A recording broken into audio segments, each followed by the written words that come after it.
السلام عليكم ورحمة الله وبركاته.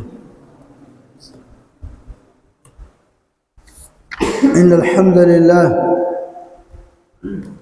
نحمده ونستعينه ونستغفره ونعوذ بالله من شرور أنفسنا ومن سيئات أعمالنا. من يهده الله فلا مضل له ومن يضلل فلا هادي له.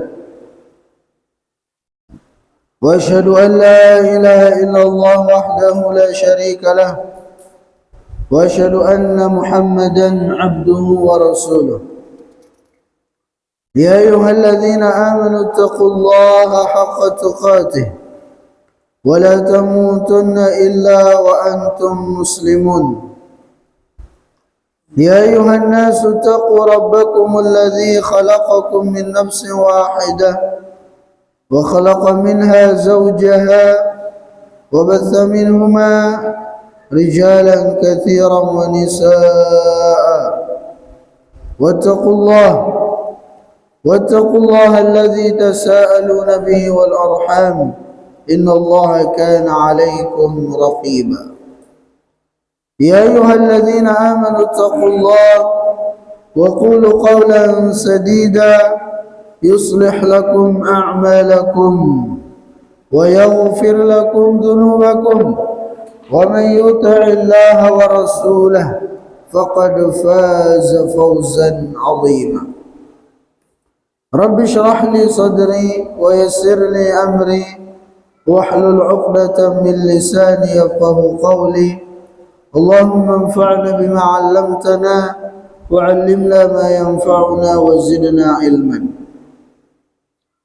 Para jamaah yang mudah-mudahan dimuliakan dan dirahmati oleh Allah Azza wa Jalla, puji dan syukur senantiasa kita haturkan kepada Allah Subhanahu wa taala atas segala limpahan nikmat dan karunia yang telah Allah Subhanahu wa taala berikan kepada kita semua, terkhusus nikmat iman dan Islam yang merupakan dua nikmat terbesar yang Allah Subhanahu wa taala berikan kepada hamba-hambanya.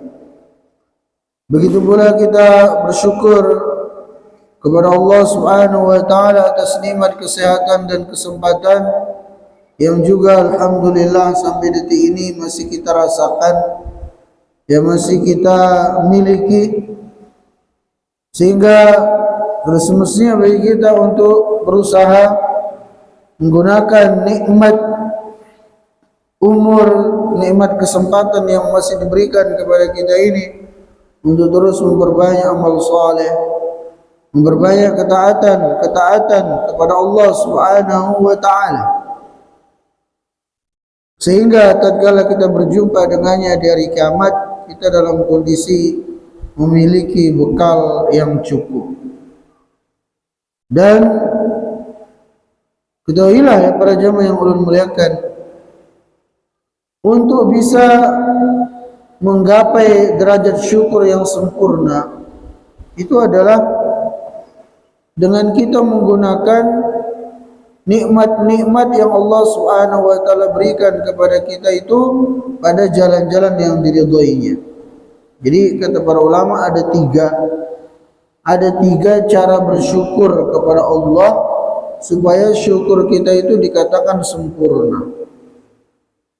Itu yang pertama adalah dengan lisan kita mengucapkan alhamdulillah ketika kita mendapatkan nikmat. Kemudian yang kedua, hati kita meyakini bahwasanya apa yang kita dapati dari nikmat yang kecil apalagi yang besar itu semua adalah datang dari Allah. Itu semua adalah Allah yang memberikan kepada kita, bukan semata-mata berasal dari hasil jerih payah keringat kita sendiri. Ini yang harus kita yakini. Ya, jangan kita seperti Qarun yang dia mengatakan innama utitu ala ilmin indi. Oh, saya dapat harta ini karena kehebatan saya. karena kepintaran saya, karena hebatnya saya berbisnis. Ya, sehingga apa yang terjadi? Qarun kemudian menjadi orang yang kikir, pelit, enggan untuk berzakat, enggan untuk berbagi dengan sesama, sehingga dia dan harta bendanya Allah tenggelamkan ke dalam bumi. Ya, ini berawal dari dia mengingkari nikmat Allah. Dia mengatakan nikmat Allah itu, nikmat yang dia dapat itu bukan berasal dari Allah. Ya, itu dia katakan datang dari hasil jerih payahnya sendiri. Ya, jadi itu yang kedua. Supaya syukur kita sempurna, hadirkan dalam hati kita bahwasanya nikmat yang saya dapati, ya nikmat yang sekarang saya rasakan ini semua adalah pemberian dari Allah. Kemudian yang ketiga, agar syukur kita sempurna, itu hendaknya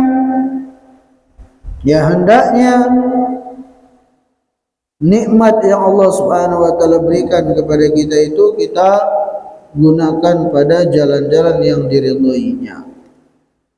Sehingga kalau ini kita lakukan, ya kita dikatakan betul-betul telah bersyukur kepada Allah Subhanahu wa taala. Nah, para jamaah yang mudah-mudahan dimuliakan dan dirahmati oleh Allah Azza wa Jalla, pada kesempatan ini kita akan lanjutkan pembahasan kita dari Kitab Tauhid. Itu kita akan membahas bab yang ke-42.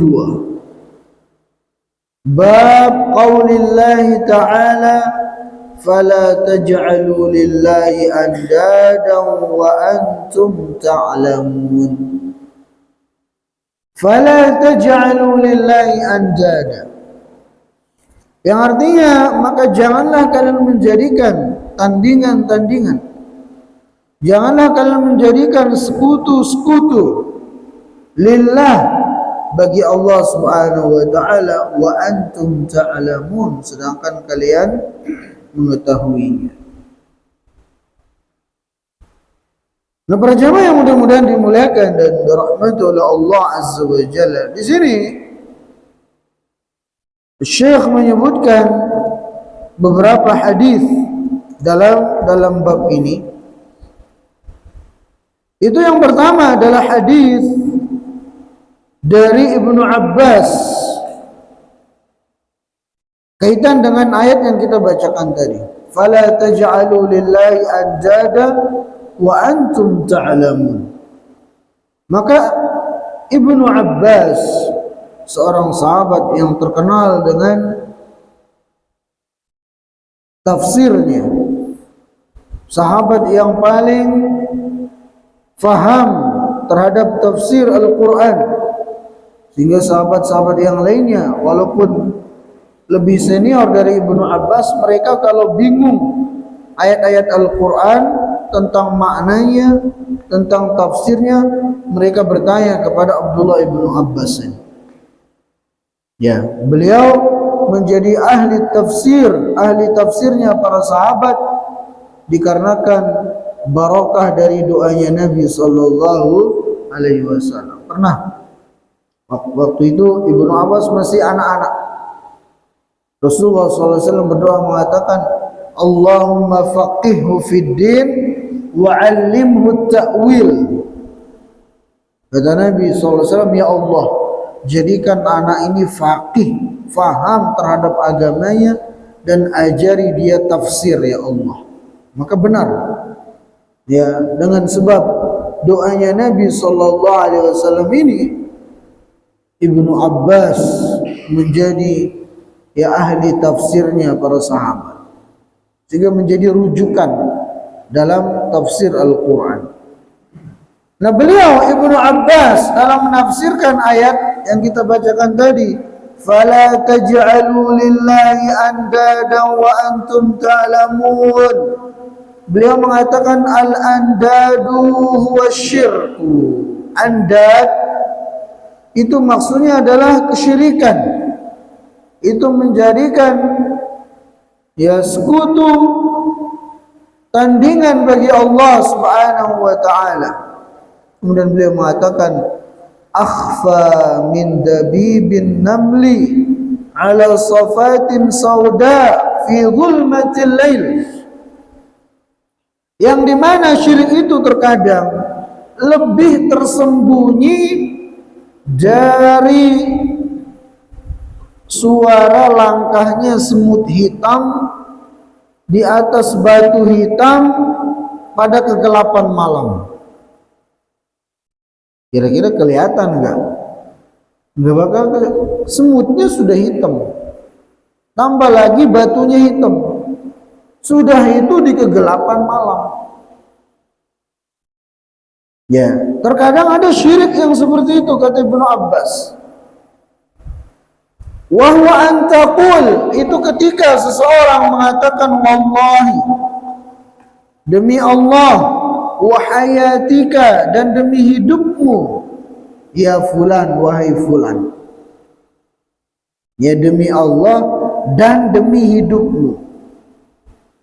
Jadi dia bersumpah dengan Allah, kemudian dia bersumpah dengan hidup.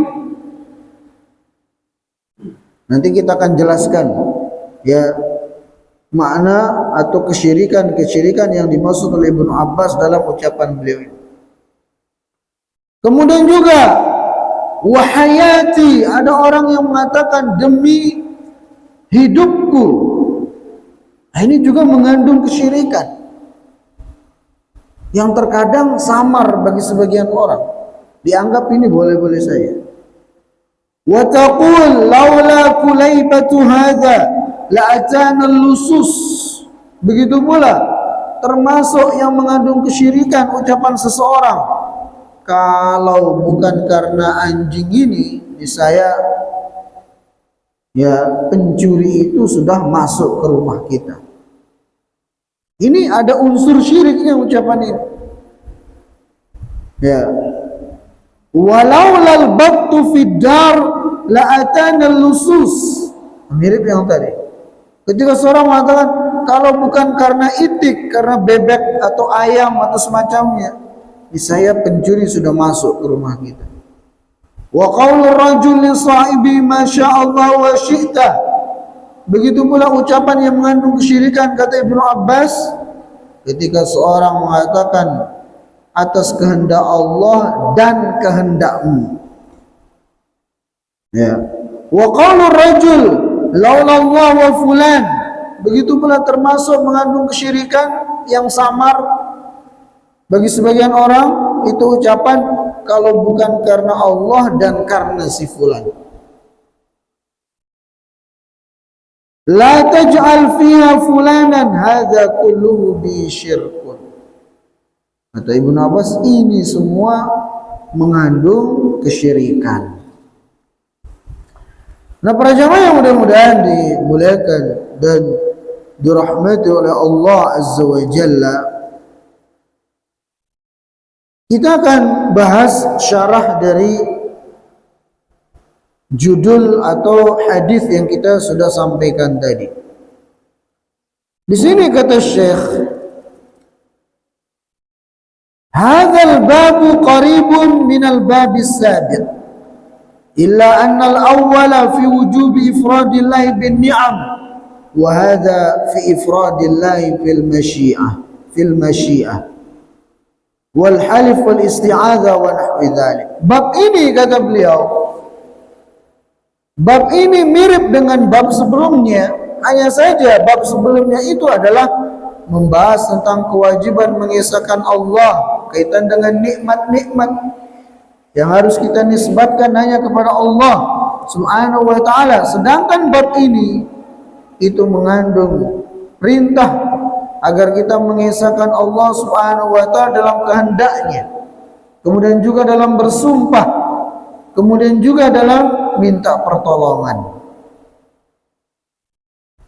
Kemudian Syekh mengatakan, muradul muallif bil bab dzikru suratin min suwari ja'lin niddi ma'allah ta'ala. Tujuan dari muallif, itu penulis kitab ini mendatangkan bab ini adalah untuk menjelaskan kepada kita bentuk-bentuk menjadikan sekutu bagi Allah Subhanahu wa taala. Jadi menjadikan sekutu bagi Allah tidak hanya dalam bentuk kita sujud kepada selain Allah. Enggak hanya seperti itu, banyak bentuknya. Ini yang harus kita pahami supaya kita terhindar dari segala bentuk menjadikan sekutu-sekutu bagi Allah Jalla Jalla. Wattikhadul andadi naw'an, dan menjadikan sekutu bagi Allah Subhanahu wa taala terbagi menjadi dua. Pertama adalah syirkun akbar.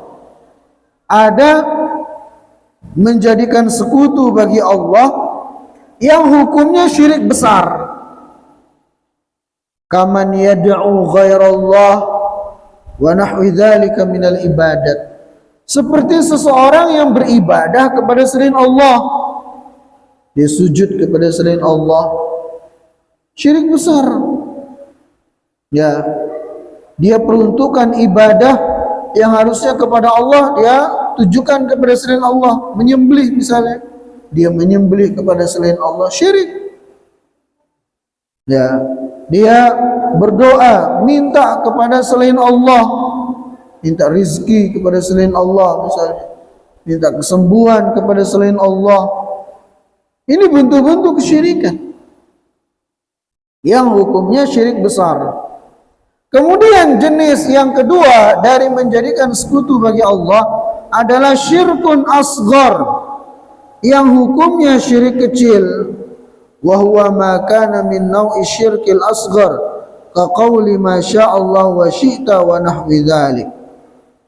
Itu bentuk-bentuk menjadikan sekutu bagi Allah yang merupakan syirik kecil, seperti yang kita akan sebutkan dalam contoh-contoh berikut ini.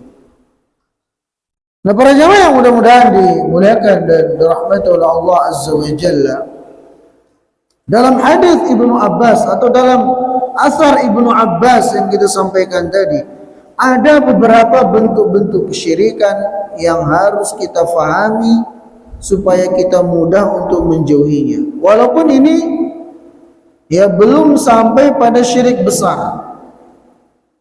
maksudnya syirik kecil. Itu yang pertama adalah ucapan seseorang yang mengatakan wallahi wa hayatika ya fulan. Ya, ada orang mengatakan demi Allah dan demi hidupmu wahai fulan. Atau dia mengatakan wahayati, kata Ibnu Abbas, demi hidupku. Artinya apa? Dia bersumpah dengan selain Allah. Ini ternyata salah satu bentuk kesyirikan. Apapun itu dari makhluk yang dia bersumpah dengannya selain Allah, maka itu termasuk bentuk-bentuk kesyirikan. Ya, seperti misalnya ada orang bersumpah dengan nama Nabi, bersumpah dengan Rasul. Saya sendiri pernah melihat ada seorang yang ditokohkan, dengan ringan dia mengatakan demi Allah, demi Rasulullah, kata dia. Demi Allah benar, tapi mengatakan demi Rasulullah, ini nggak boleh. Bersumpah dengan Rasulullah nggak boleh. Ya, Nabi sendiri melarang. Atau misalnya bersumpah dengan Ka'bah, dia katakan misalnya demi Ka'bah, nggak boleh, haram hukumnya. Bersumpah dengan langit, dengan bumi, bahkan dengan malaikat sekalipun nggak boleh. Ya, bisa dia katakan demi malaikat Jibril misalnya, nggak boleh. Demi langit, demi bumi, demi matahari, demi bulan, demi nenek moyang dan seterusnya. Itu semua hukumnya haram, bahkan syirik, walaupun jatuhnya syirik kecil. Ya, walaupun jatuhnya syirik kecil. Kenapa? Karena bersumpah dengan sesuatu itu adalah bentuk pengagungan kepada sesuatu tersebut. Sedangkan pengagungan dengan sumpah ini adalah kekhususan Allah Subhanahu wa taala. Sehingga kita tidak boleh bersumpah dengan selain nama-nama dan sifat-sifat Allah. Nah, mungkin ada yang nanya, nah kan dalam Al-Quran Allah bersumpah dengan makhluk-makhluknya, ya kan, banyak ayat-ayatnya. Wasyamsi wa duhaha, demi matahari dan waktu duha. Wal qamari idza talaha, dan demi bulan tatkala datang mengiringinya. Wan nahari idza jalla, demi siang. Wal laili idza yaghsha, demi malam. Wal ardi, demi bumi. Was samai wa ma bana, demi langit. Nah, Allah saja bersumpah dengan makhluk. Apakah kita enggak boleh? Sedangkan kita katakan adapun Allah Subhanahu wa taala maka sekehendaknya untuk bersumpah dengan apapun dari makhluknya. Sedangkan kita sebagai hamba-hamba Allah, sebagai seorang muslimah khususnya, kita dilarang untuk bersumpah kecuali dengan nama Allah dan sifat-sifatnya. Jadi kalau mau bersumpah ya katakan demi Allah, ya, atau pakai nama-nama Allah yang 99 itu. Demi Ar-Rahman, demi Ar-Rahim, demi Al-Malik, Al-Quddus, As-Salam, enggak apa-apa pakai itu.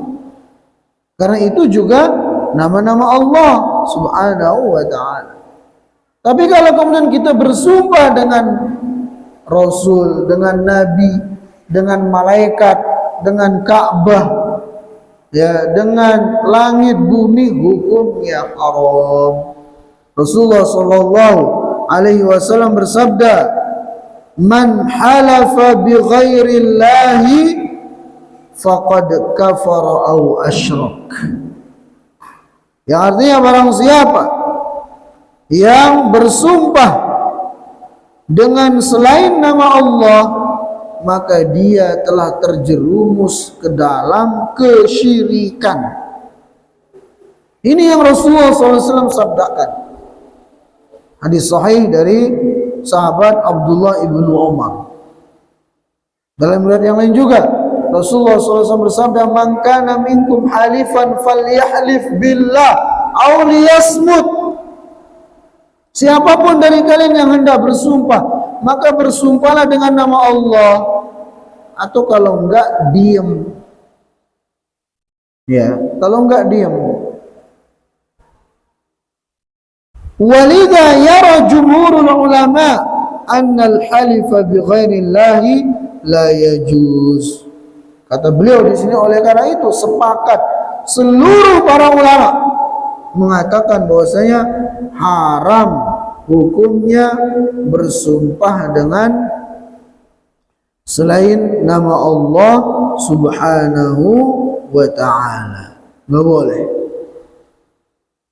Ya, apalagi kalau misalnya orang ketika bersumpah dengan selain nama Allah disertai dengan keyakinan makhluk yang dengannya dia bersumpah itu setara, sejajar dengan Allah Subhanahu wa ta'ala. Nah, kalau ada keyakinan itu bisa terjerumus ke dalam syirik besar. Ini lebih parah. Ya, tapi kalau hanya sekedar sumpah tanpa meyakini hal itu, tetap hukumnya syirik. Walaupun itu syirik kecil. Tapi ketahuilah, walaupun namanya syirik kecil, itu tetap masuk dosa besar. Karena tingkatan dosa itu pertama syirik besar, baru syirik kecil, baru dosa-dosa besar. Sehingga wajib kita hindari.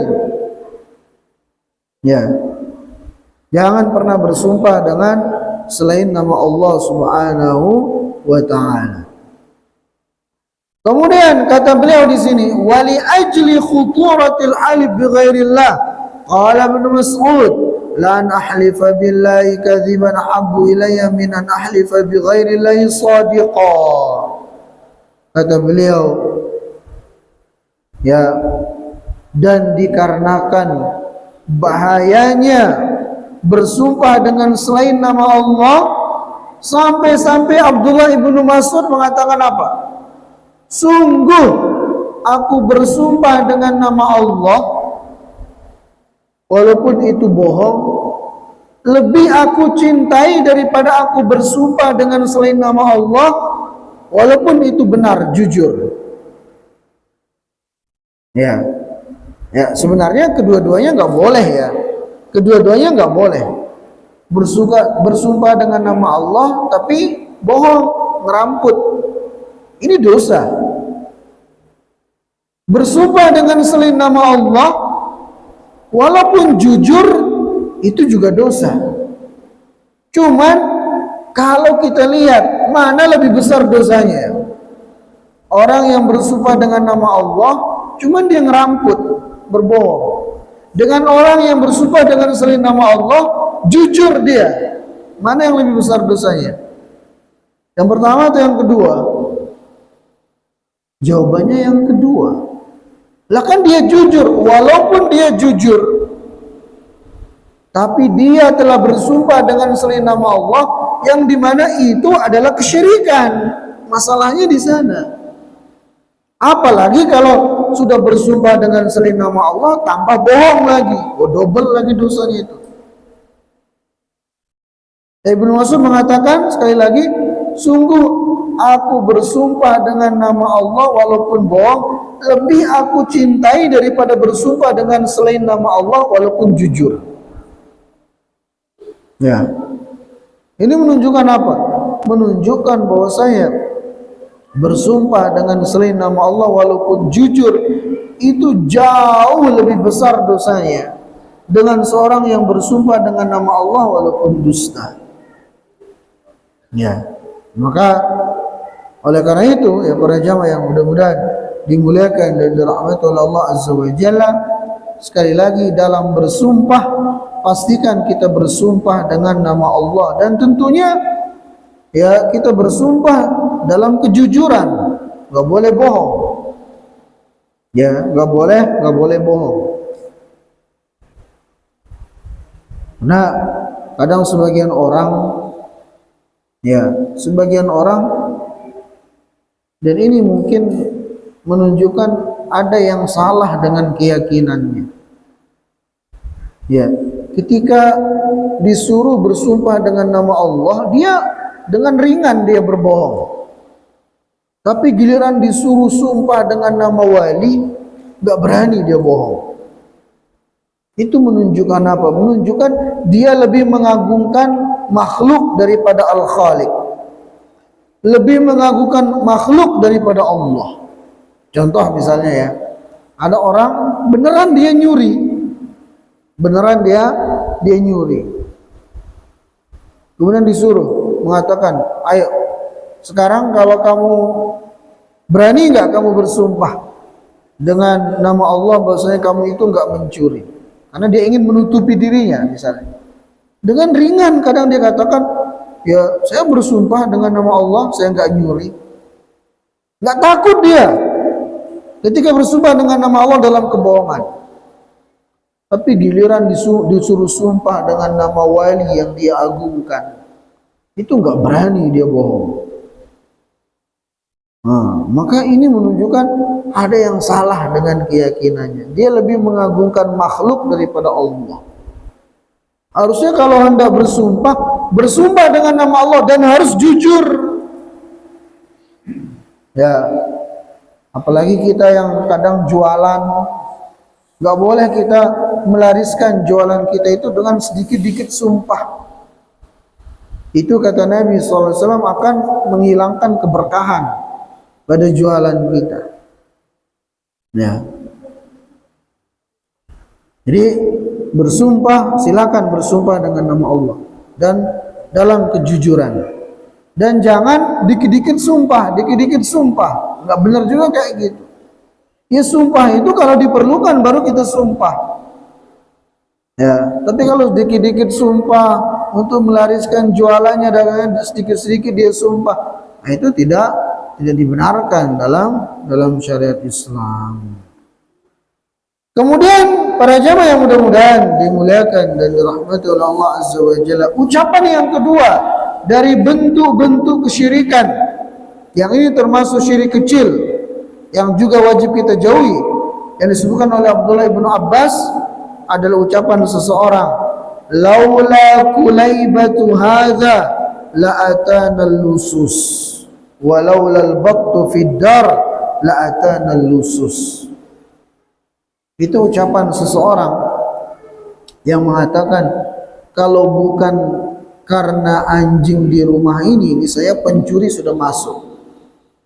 Kalau bukan karena itik atau karena bebek atau semacam yang ada di rumah ini, ya misalnya kita sudah kehilangan motor atau kehilangan apalah. Sepintas kita mengatakan, apa salahnya? Ya kita katakan, oh kalau bukan karena adanya anjing ini, udah kecurian gitu, hilang barang-barang. Sepintas kita menganggap, nah ini nggak ada salahnya ucapan ini.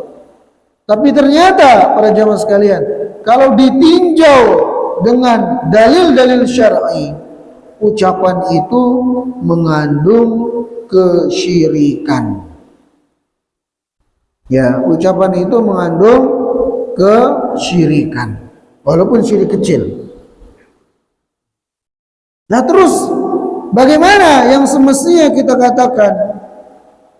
Maka yang kita katakan adalah, kalau bukan karena Allah, kalau bukan karena Allah, niscaya kalau bukan karena Allah yang menolong kita, kalau bukan karena Allah yang menjaga kita, niscaya maling sudah masuk ke dalam rumah.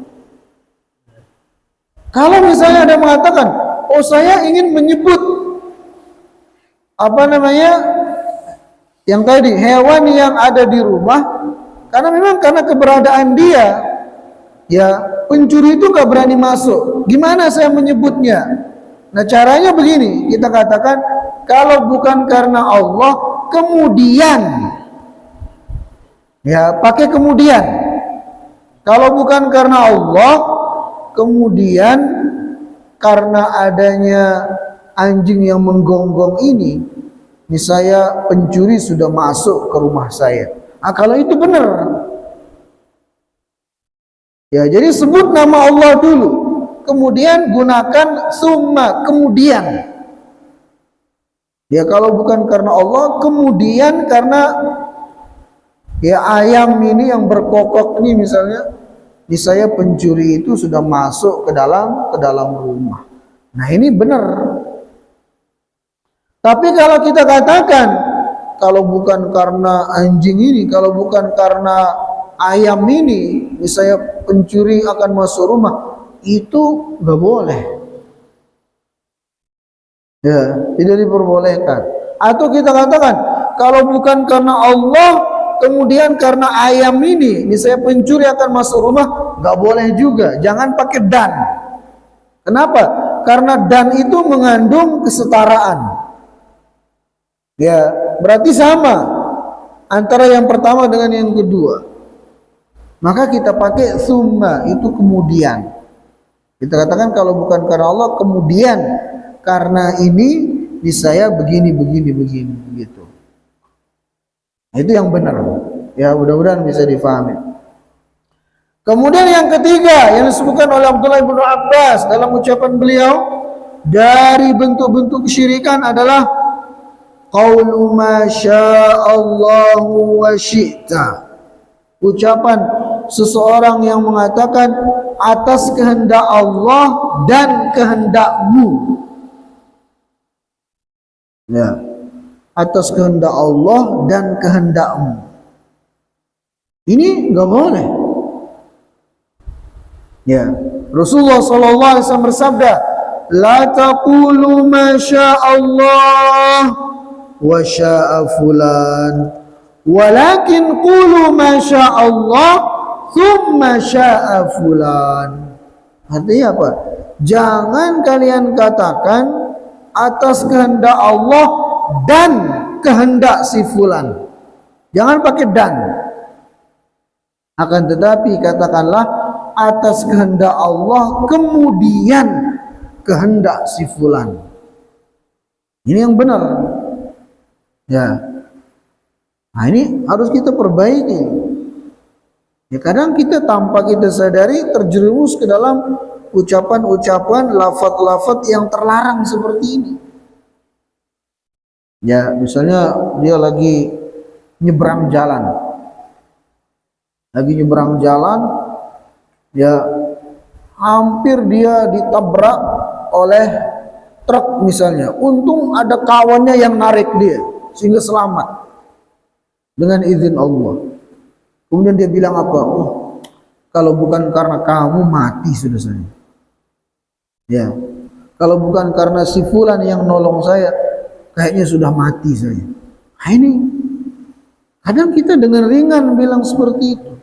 Ternyata itu nggak boleh.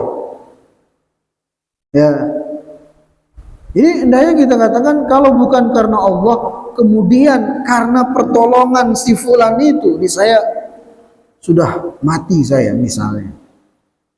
Jadi selalu sebut Allah di awal, kemudian pakai kata kemudian, baru sebut makhluknya, baru sebut orangnya.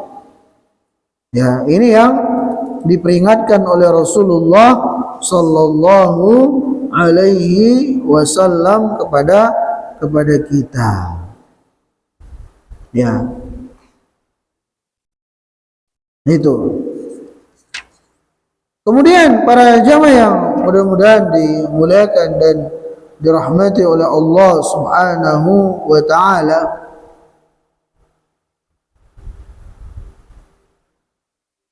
itu dia ya bentuk-bentuk kesyirikan yang termasuk bagian-bagian dari syirik kecil yang semestinya bagi kita untuk menjauhinya. Ya, jadi syirik kecil itu ternyata bentuknya banyak. Ya. Jadi diantaranya pertama adalah riya. Ya, riya itu syirik kecil. Sum'ah. Ya, sum'ah juga syirik kecil. Sum'ah itu kita beribadah karena ingin didengar oleh orang. Kalau riya beribadah, kita perlihatkan ibadah kita kepada orang lain supaya kita dipuji olehnya. Ya, itu namanya riya. Kalau sum'ah, kita perdengarkan ibadah kita kepada orang lain supaya kita dipuji. Itu sum'ah. Syirik kecil. Nah, termasuk juga syirik kecil tadi kita sebutkan bersumpah dengan selain nama Allah. Ini juga syirik kecil. Kemudian juga ucapan apa tadi? Kalau bukan karena Allah dan karena si fulan, pakai kata dan. Ini juga nggak boleh. Ya. Atau tadi Masya Allah, atas kehendak Allah dan kehendakmu. Ini ucapan-ucapan yang juga mengandung unsur syirik kecil yang semestinya untuk kita jauhi. Mudah-mudahan apa yang tadi kita dengarkan, ya khususnya kaitan dengan lafaz-lafaz yang terlarang, ini semua bisa kita pahami dan kita jauhi. Ya, kita memahaminya untuk supaya mudah kita menjauhinya. Demikian yang kami bisa sampaikan pada kesempatan ini, mudah-mudahan ada manfaatnya. Assalamualaikum warahmatullahi wabarakatuh.